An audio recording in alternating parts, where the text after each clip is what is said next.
저희 회사의 창업 이념, 창업을 할 때 가장 기본적으로 제가 생각했던 부분이 첫째는 생존이라는 겁니다. 생존. 기업은 절대로 망하면은 안 됩니다. 반드시 살아 있어야 되는 거예요. 왜냐하면은 제가 한번 망해봤더니 이 망하는 것 자체가 범죄 이상의 어떤 피해가 발생을 하는 거예요. 그리고 경영자도 실패를 하게 되면은 사실은 범죄자 취급을 받습니다. 그래서 절대로 망하면은 안 되겠다. 그런데 망하지 않으려고 하면은 망하는 이유를 알고 있어야 되고, 그리고 거기에 대한 대비책을 가지고 있어야 된다 하는 거예요. 기업이 망하는 이유는 간단합니다. 비용 때문에 망합니다. 비용이 발생 안 하면은 그냥 문 열어놓고 그냥 계속 가도 돼요. 그런데 이 고정적으로 발생하는 비용 때문에 망하게 된다 하는 거예요. 그래서 이 비용이라는 것이 이제 고정비하고 변동비로 나누게 되는데, 고정비 중에서 예를 들면 가장 큰 게 인건비입니다. 인건비. 그리고 이제 사람이 있으면은 사무실도 있어야 되고, 이런 임대료가 나가게 되고, 기타 등등 회사가 존립하는 데 있어서 필요한 그런 비용들이 나가는데, 이 인건비를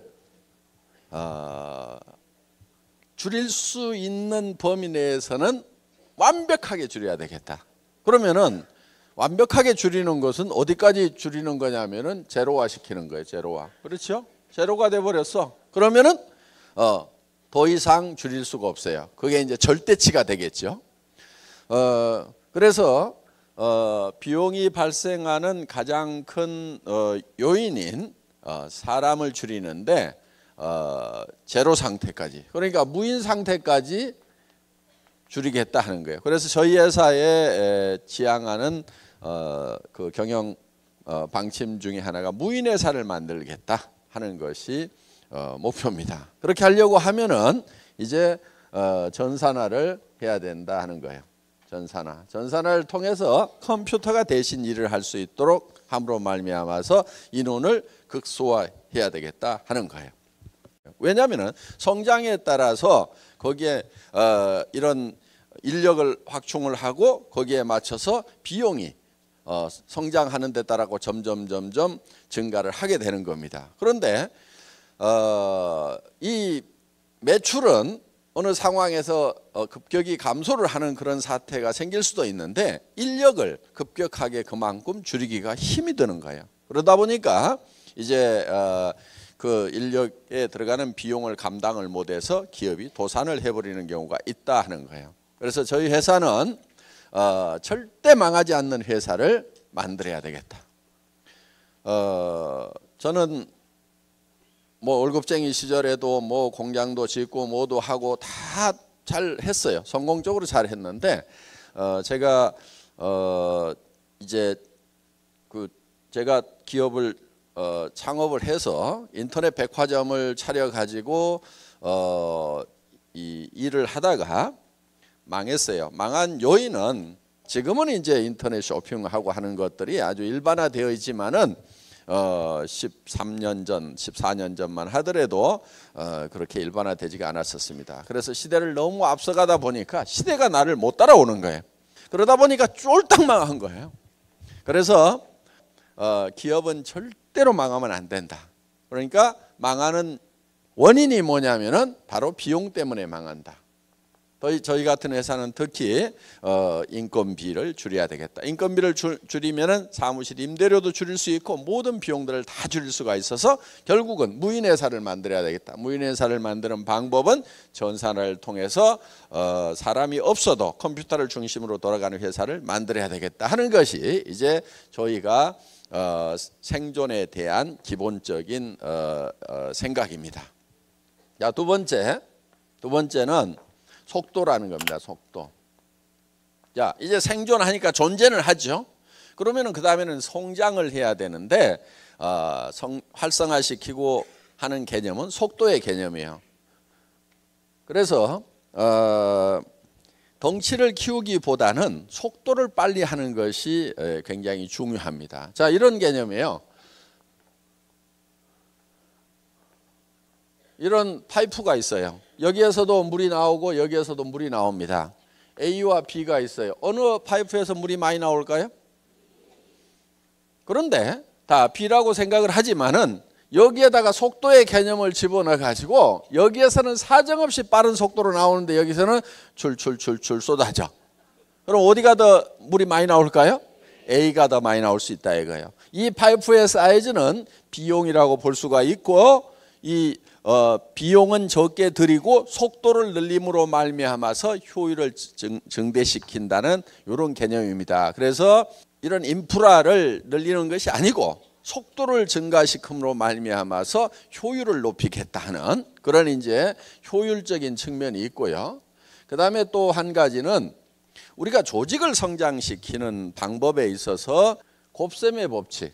그러니까 보통은 덧셈으로 이렇게 나갑니다. 그리고 우리 머리 구조가요, 더하기 빼기는 아주 능숙하게 정확하게 하는데 곱하기의 개념이 감이 잘 안 잡혀요. 우리의 감각하고 실질적인 곱하기의 결과하고는 차이가 굉장히 많습니다. 예를 들면은 월급을 주는데 오늘 1원, 2일 날은 2원, 3일 날은 4원, 4일 날은 8원 이렇게 해가지고 31일까지만 주면은 월급이 얼만큼 될 것인가 하는 거예요. 계산을 해보면은 20억이 넘어갑니다. 자, 여기 보세요. 네. 그러니까 우리가 생각할 때 오늘은 1원, 그 다음 날은 2원, 그 다음 날은 4원, 8원, 16원, 32원 뭐 이렇게 가면은 사실은 첫날 1원으로 시작했으니까 30일 돼봐야 뭐 몇백만 원 되겠지. 우리 머리는 되게 그렇게 생각을 밖에 감이 안 와요. 그런데 실제로 계산을 해보면은 31일 한 달만 그렇게 가더라도 20억이 넘는 돈이 발생을 한다 하는 거예요. 그러니까 우리의 사업의 성장 속도는 곱셈의 법칙이 적용이 되고 있다 하는 겁니다. 승수가 적용이 되고 있다 하는 거예요. 그렇기 때문에 이게 이제 이 계산이 잘 되는 머리를 가지고 있어야 됩니다. 그래서 뭐를 믿어야 되냐면 자기의 감각을 믿는 것이 아니고 이 수학이 계산해 놓은 이거를 믿어야 되는 거예요.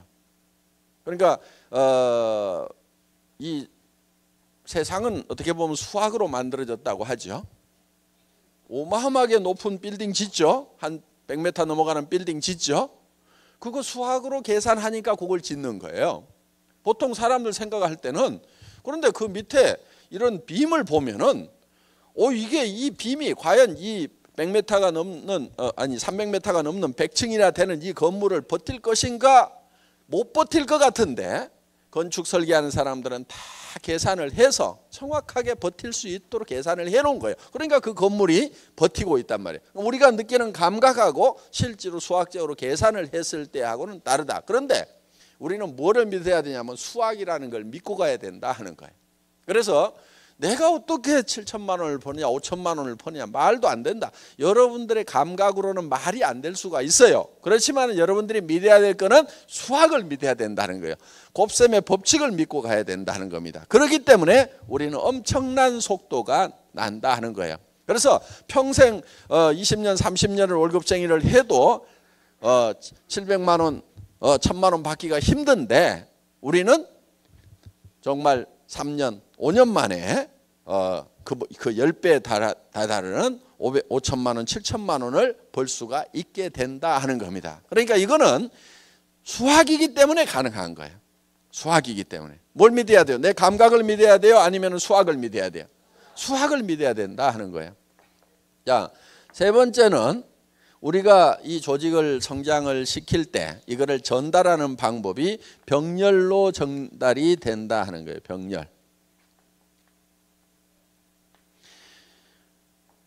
지금까지 이 사업을 전개하는 방법들을 보면은 대개가 직렬로 이렇게 전달이 됐었어요.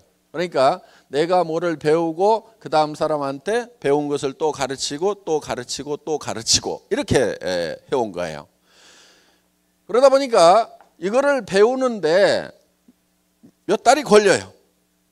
그래서 또 가르치고 이렇게 했는데 우리는 이거를 어떻게 하냐면은 동시에 가르치는 거예요. 동시에.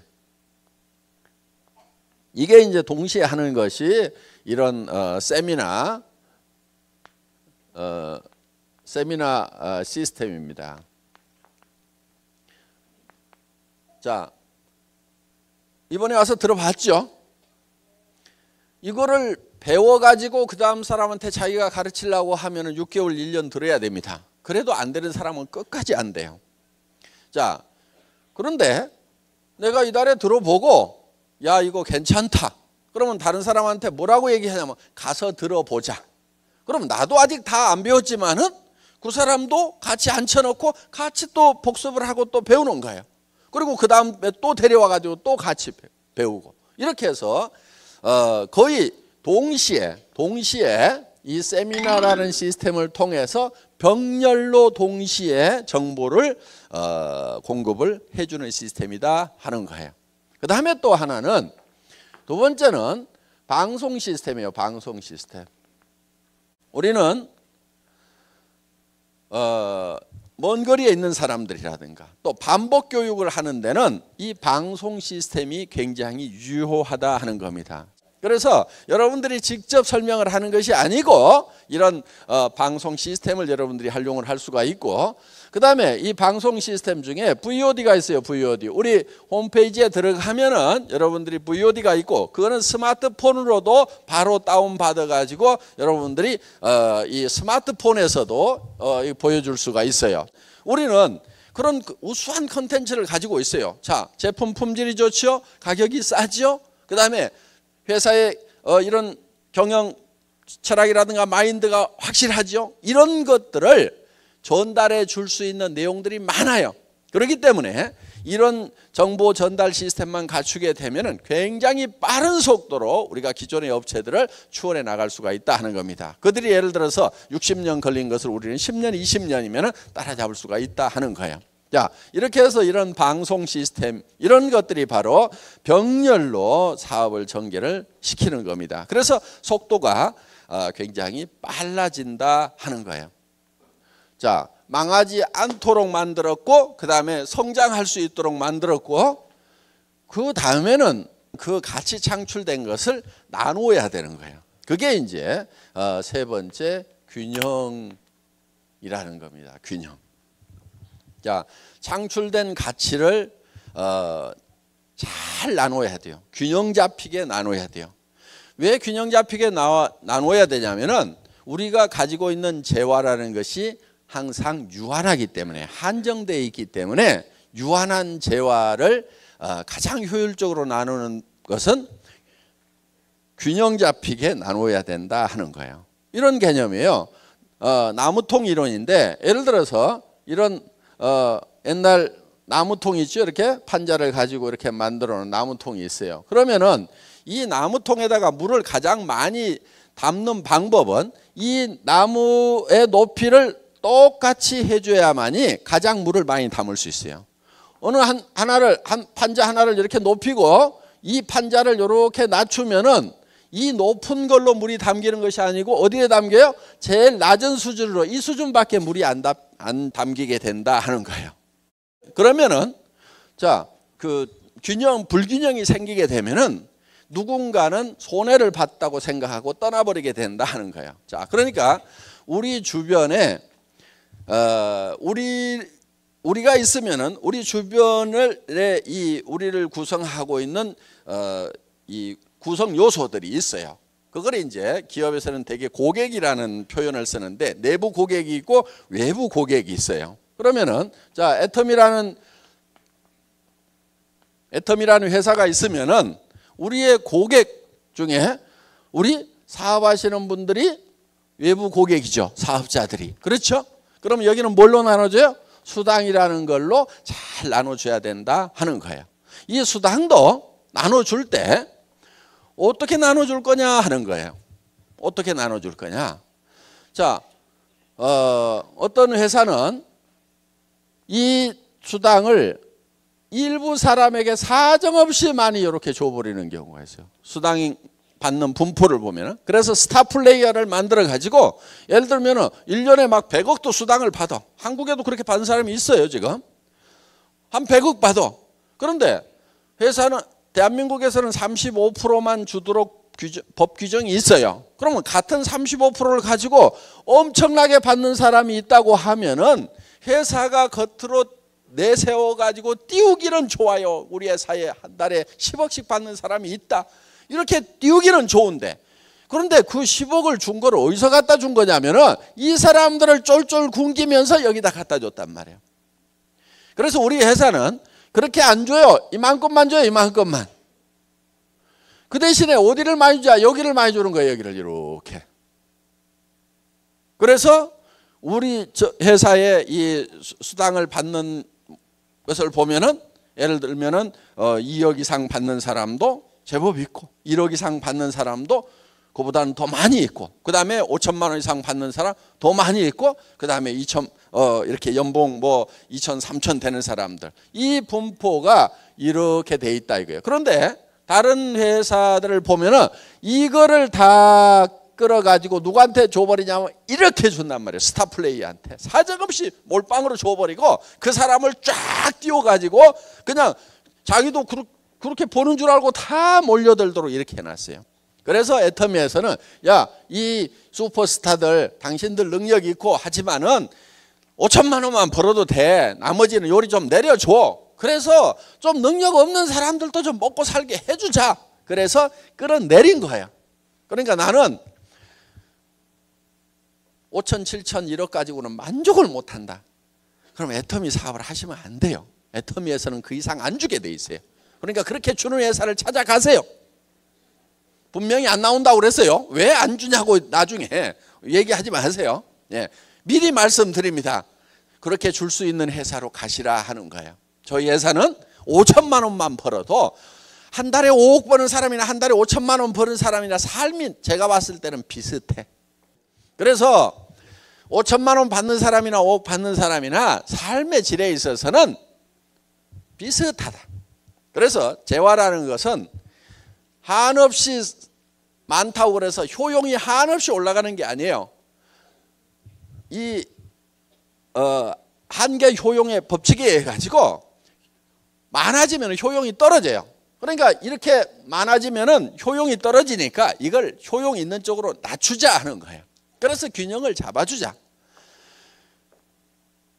이 먹는 것도 마찬가지예요. 한없이 많이 먹으면은 나중에는 이 욕망이 더 이상 효과가 없어지는 거예요. 이미 배가 불러버린 사람에게 더 먹으라고 그러면 나중에는 고통이 될 수가 있어요. 그래서 이 돈 버는 것도 없을 때 그때 가장 유용한 거예요. 저는요, 세상에서 제일 큰 돈이 300만 원이더라고요. 제가 살아오는 동안에 제일 큰 돈이 300만 원이었어요. 왜? 몸이 아프고 회사 망해가지고 월세방 살면서 제일 큰 돈이 300만 원. 지금은요, 그 당시에 300만 원을 쓰면서 고민하는 그때 저한테 줬던 스트레스 그 비중은요, 지금 1억을 쓰면서 의사결정하는 것보다도 훨씬 더 힘들게 의사결정을 해야 되는 거예요. 그러니까 지금 저한테 1억이 큰 것이 아니고 제가 월세방살이 하던 시절에 300만 원이 지금 1억보다도 훨씬 더 큰 돈이에요. 여러분들도 마찬가지일 거예요. 지금 1억보다도 더 큰 돈이 생활비 300만 원이 훨씬 더 커요. 그러니까 여기에다가 효용이 낮은 쪽에다가 이렇게 쌓아놓을 것이 아니고 300만 원 벌 수 있도록 500만 원 벌 수 있도록 이쪽으로 내려주자 이거예요. 그러면은 우리가 가지고 있는 재화의 효용이 전체적으로는 올라가는 거예요. 이걸 극대화시킬 수 있는 거예요. 그래서 한쪽으로 쏠리는 것을 잡아줌으로 말미암아서, 균형을 잡아줌으로 말미암아서 우리 안에 쌓여 있는 재화의 효용을 극대화시키겠다 하는 것이 이제 이 수당 체계에 있어서도 균형 감각을 가지고 만든 거예요. 어떻든 그렇게 이제 예를 들면은 초기 사업자한테는 얼마를 줄 것인가. 예를 들면 판매사 가는데 얼마죠? 250만 PV, 250만 PV죠? 이거를 200만 PV로 해가지고 또 시뮬레이션 해보고 150만 PV 해갖고 시뮬레이션 해보고 그 다음에 300만 PV 해갖고 500만 PV 해갖고 수도 없이 시뮬레이션을 해본 거예요. 지금은 250만 되어 있지만 이 숫자를 결정하기까지는 저는 모든 숫자가 다 들어가 있었어요.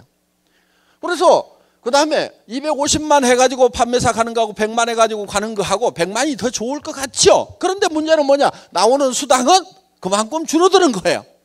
그러면 여기서 도전을 할 만한 가치가 계단처럼 돼 있어야 돼요. 계단, 이렇게 계단이 있죠, 이게. 이 계단이라는 것이 너무 크면은 이거 못 올라가겠다. 안 올라가. 너무 짜잘하게 해놓으면 어떻게 하느냐? 여기서 여기를 안 가. 왜? 올라가 봐야 별 볼 일 없으니까. 그래서 계단의 사이즈를, 크기를 적당하게 잡아내는 거. 도전해서 받으면 상당히 기분이 좋고 도전을 해볼 만큼 만만하게도 보이고, 요게 이제 숫자가 전부 심리적인 부분까지 다 반영이 돼야 되는 거예요. 그러니까 경영자가 현장에서 뛰어보고 사업을 해보지 않았으면 이런 숫자를 못 만들어내는 거예요. 그런데 저는 사업자도 해봤다고 그랬잖아요. 제가 현장에 감각이 있으니까 어느 정도 계단을 사이즈를 해야 되는지를 만들어낸 거예요. 어떻든 이런 걸 가지고 이렇게 이제 밸런스를 잡아놓은 거예요. 이게 전부 다 균형을 이렇게 잡은 거예요. 그래서 사업자들은 수당 면에서 이 균형을 잡는데 위에하고 중간하고 밑에하고를 어떻게 해놓을 거냐. 그런데 밑에다가 너무 많이 주다가 위에가 적어버리면은 안 해버려. 그렇죠? 그 다음에 밑에를 조금 주고 위에를 너무 많이 주면은 밑에서 힘들어서 나자빠져. 그러면 위에 올라갈 수가 없어. 그래서 이제 이걸 적당하게 요걸 균형을 잡는 그 작업이 있었다 하는 겁니다. 그 다음에 사업자 옆에 소비자가 있어요. 소비자. 이 소비자한테도 적당하게 돌려줘야 되는 거예요. 예를 들면은 사정없이 더 싸게 했어. 그랬더니 수당 줄 돈이 없어. 그럼 돼요, 안 돼요? 안 되죠. 그러면 안 되는 거예요. 그래서 여기 있는 제품들을 보면은 가장 기본적으로 우리를 받쳐주는 것은 결국은 소비자예요. 그렇죠? 그래서 우리 회사는 사업자가 소매 마진을 붙여서 팔아도 소비자들이 이익이 될 만큼 그만큼 소비자의 이익을 많이 챙겨놨다 하는 거예요.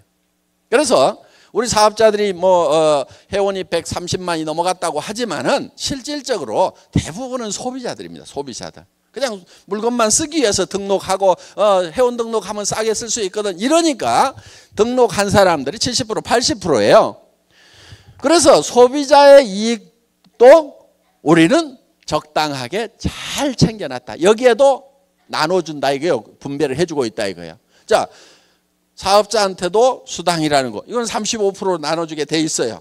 35% 나눠주고 소비자한테는 더 좋은 거를 더 싸게 팔고 그러면 그들에게도 이익을 나눠주는 거죠. 자, 그 다음에 여기에 생산자들이 있어요. 이 생산자에게도 이익을 나눠줘야 돼요. 유통업자가 칼자루 쥐고 있다고 그래가지고 사정없이 두들겨 패가지고 다 빨아먹어 버리면은 그럼 생산자가 살아요, 못 살아요? 죽어버려요. 그러니까 그렇다고 생산자가 거품 붙여가지고 바가지 씌우도록 놔두면 절대 안 되죠. 그건 안 되지만은 생산업체가 죽어버릴 만큼 빨아먹어버려도 안 된다 이거예요. 그러니까 여기도 적당하게 균형 잡힌 분배를 해줘야만 된다 하는 겁니다. 이렇게 해서 어떤 재화가 이렇게 쓰이게 되면은 거기에 따른 다시 동기가 유발이 돼가지고 추가적인 액션이 나옴으로 말미암아서 이것이 우리에게 더 큰 이익으로 돌아올 수 있도록 피드백 될 수 있도록 해야 된다 하는 겁니다. 자, 여기에 물류회사라든가 여기에 우리 옆에 이렇게 우리한테 벌어먹고 사는 사람들이 많이 있어요.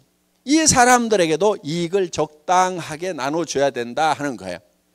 그래서 이런 것들이 균형 있게 이렇게 배치가 되면은 여기 있는 사람들이 다 만족을 하고 더 활동을 더 해서 더 많은 부가가치를 창출하고 그거를 또 분배를 시키고, 그러니까 이 균형이라는 것은 이제 경제활동이 부가가치를 창출하는 거, 그거를 분배하는 거, 이 크게는 두 영역으로 이렇게 돼 있다고 하면은 우리가 첫째는 생존해야 되고, 그 다음에 이 속도라는 것을 가지고 우리는 부가가치를 폭발적으로 창출을 시키는 거예요. 그거를 균형 잡히게 분배를 함으로 말미암아서 영속성을 보존할 수 있고, 그 다음에 거기에 따라서 동기부여가 돼가지고 더 큰 이 부가가치 창출할 수 있는 동력으로 활용을 하게 된다 하는 거예요. 그래서 이렇게 많이 받아갖고 남는 사람도 없고, 너무 적게 받는다고 우리한테서 떨어져 나가버리는 사람도 없고,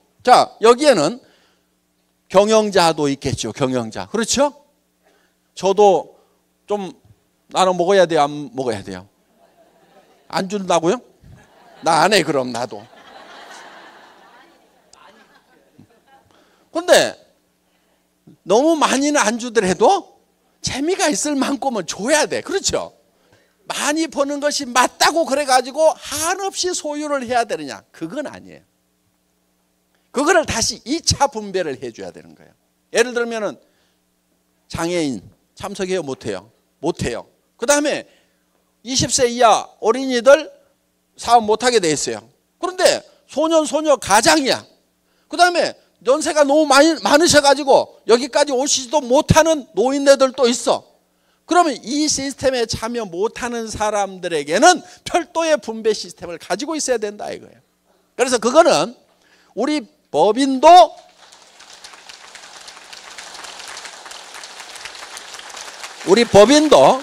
그 시스템에 참여를 할 거고, 저도 개인적으로 보는 것이죠. 그러면 거기에 대해서 또 다시 제2차적인 분배를 할 수 있는 시스템을 갖춰야 된다 이거예요. 그렇지 않으면 제가 1%가 돼버려요. 1%. 그럼 99%부터 지탄을 받는 대상이 돼버릴 수가 있다 하는 거예요. 그래서 일정한 금액 이상이 되는 부분에 대해서는 그거는 흘러 넘쳐가지고 다른 쪽에 또 분배가 2차적인 분배가 돼야 된다. 그래서 제일 좋은 분배는 이 우리 애텀이라는 회사의 기업 시스템 안에 들어와 가지고 활동을 하면서 역할을 하면서 여기에서 자기 몫을 분배받아가는 것이 제일 좋아요. 좋고, 그 다음에 할 수 없이 커졌어. 그러면 거기에 대해서는 2차적인 분배를 해서 주변에 또 안전장치를 마련해 놔야 된다. 애텀이 사업하는 사람만 무지무지하게 부자고 못하는 사람들은 쫄쫄 굶고 있고 맨날 다 거지돼 있으면 그 살기 좋겠어요? 그래서 그 사람들에게도 뭔가 사회적으로 돌아가는, 이렇게 해서 분배가 잘 되면은 효율이 극대화되는 거예요. 그러면은 이게 전체가 계속해서 발전을 하는 거예요. 근데 이게 언밸런스가 져가지고 어느 놈이 너무 많이 빨아먹어 버린다. 예를 들면 사업자 중에서 사업자가 사정없이 세가지고 많이 빨아가 버리는 경우도 있어요. 가부와 와가지고 어떤 식으로 빨아가냐면은 사업자 협의회가 회사에 납품 공급권을 가져. 그거 안 주면 우리 다른 회사로 가겠다. 그러면 경영자가 그걸 주라고 그래. 그러면 수당은 35% 이상 못 주니까 납품하면서 거기서 기업을 하나 차려가지고 여기 통과시키면서 이렇게 해가지고 사업자들이 이익을 남겨먹는 이런 수법들, 내 알아. 어떤 회사가 했는지 안단 말이에요. 이런 거 못하게 하는 거예요. 그러니까 우리 회사는 예를 들면은 그런 거를 요 회장도 할 수가 있어요. 그렇죠? 납품하면서 중간에다 회사 하나 넣어가지고 여기다 이익 떨어뜨리고 이런 거 할 수도 있단 말이에요. 이런 거를 하면은 절대로 안 되는 거예요. 이거를 못하게 하는 거예요. 제 아주 친한 분이 이거를 하겠다는 거예요. 아니 나 혼자 먹겠다는 거냐, 너한테도 좀 나눠줄 테니까 회사 하나 차려가지고 중간에 거쳐가지고 내가 납품을 해주겠다 이거야. 그래가지고는 하겠다는 거. 이 친구하고 내 사이 나빠졌어요. 하지 말아라. 그런데 쟤 변했다 이거야. 쟤 변했다 이거야.